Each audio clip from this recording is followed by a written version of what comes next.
Good morning, students. Class 10th, subject Geography, chapter number 9, Mineral and Energy Resources, part 2nd. As we already have done out of conventional energy sources, coal we have done so far. I am switching over to petroleum in this lecture. We are going to start with petroleum.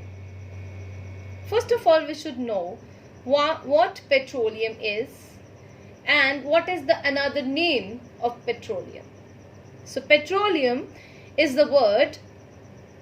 Petroleum has been derived from two Latin words which are called petrol plus oleum. So these are the Latin words wherefrom the petroleum word is derived. Petrol means rock and oleum means oil. So it's a kind of oil which is obtained from rocks. Specifically, which rocks? Sedimentary rocks. So that is why when it is found from the sedimentary rocks, it is also known as mineral oil. Technically speaking, petroleum is an inflammable liquid that is composed of hydrocarbons. 90 to 95% are the hydrocarbons in that, and remaining or the rest are compounds containing oxygen, nitrogen and sulfur. So these three compounds are there. Normally it is made up of 90 to 95% hydrocarbons. So this is about petrol. That petroleum is derived from Latin word petrol plus oleum, where petrol says it's rock and oleum says it's oil. It means it is obtained from the rock, and the rock is mixture of different kind of minerals. Hence it is known as mineral oil. And it is an inflammable liquid and it is composed of hydrocarbons 90 to 95%. Rest whatever is made up of oxygen, nitrogen and sulfur. So far is this. Now we have to switch over to the uses. Normally wherever we will be doing the conventional energy resources or non-conventional energy resources, we are going to talk about the uses.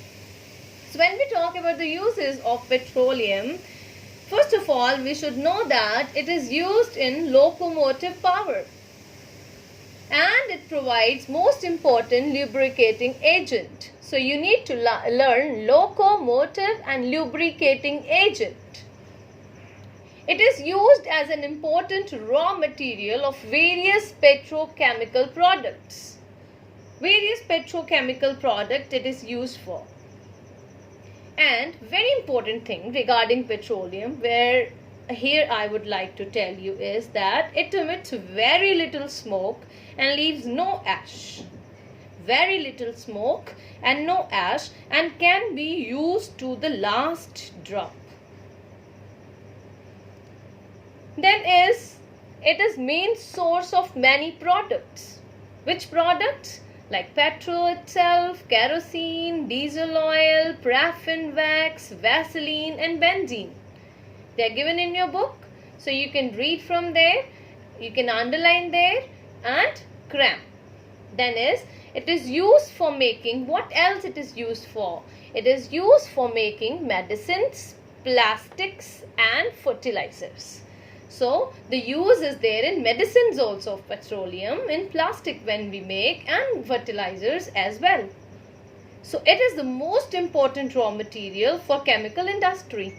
So that is why we say that it is very, very important for the automobile industry, for locomotive industry, for the fertilizer industry, for the medicine industries and the plastic industry. Because all of these industries are using petroleum somehow during the manufacturing of their own products.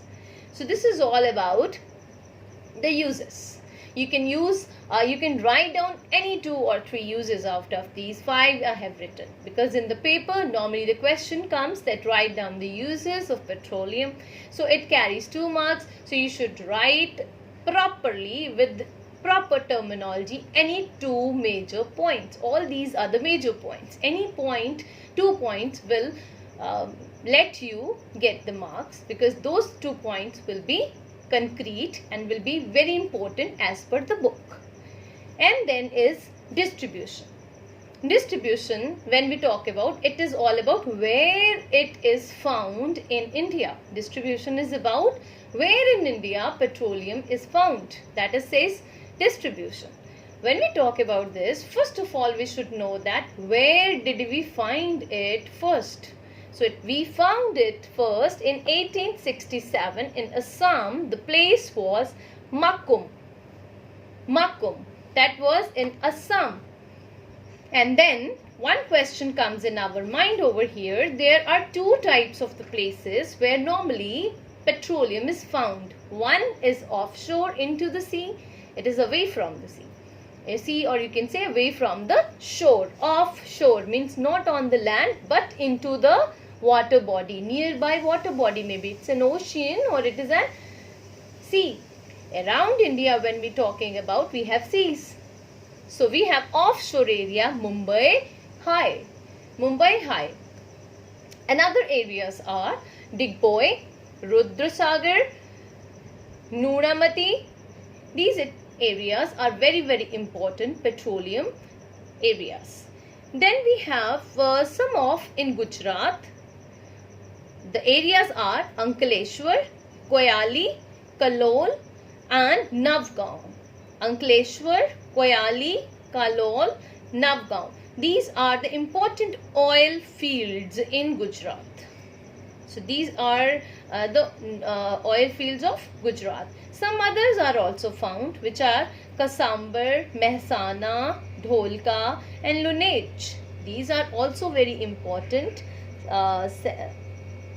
oil fields which are found. So this is all about petroleum, and we'll be doing the oil refineries in the class one by one as per it is given in your book on page number 185 and page number 186 and 187. All important petroleums and refineries, petroleum refineries are written in your book. So oil company, where it is located and its location. And then on the next page you can see its map. In that locations are properly given. And then different oil fields are also written. So this is about petroleum. So we'll be concluding it with the exercise. Whatever the questions related to this part in the exercise are done, we'll discuss those questions in the class. Any queries are found, please contact. Thank you.